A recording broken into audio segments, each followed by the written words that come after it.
Hello friends, welcome back to my other video. तो आज की वीडियो में मैं सिया राम जी को कलर करने वाली हूँ। इससे पहले मैंने आउटलाइन की वीडियो अपलोड की थी, तो आज मैं कलरिंग की वीडियो अपलोड कर रही हूँ। तो चलिए वीडियो स्टार्ट करते हैं।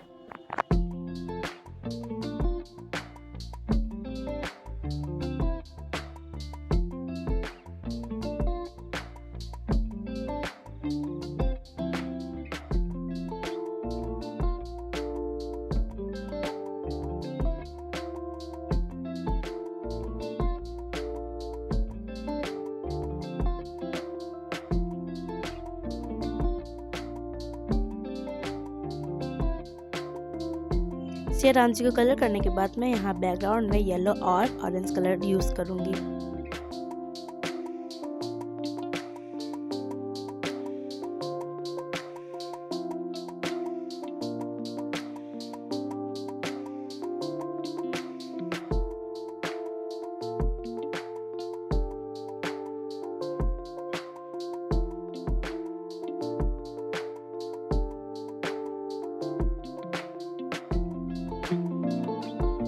तो फ्रेंड्स, हमारी ड्राइंग बन के कंप्लीट होने ही वाली है। तो अगर आपको ये वीडियो थोड़ी सी भी हेल्पफुल लगी हो तो इस वीडियो को लाइक कर दीजिएगा एंड चैनल को सब्सक्राइब कर दीजिएगा। और आपको मेरी वीडियो कैसी लगी मुझे कमेंट में ज़रूर बताइएगा। एंड नेक्स्ट वीडियो में क्या बनाऊँ मुझे ज़रूर बताइएगा। मिलते हैं नेक्स्ट वीडियो में गाइस।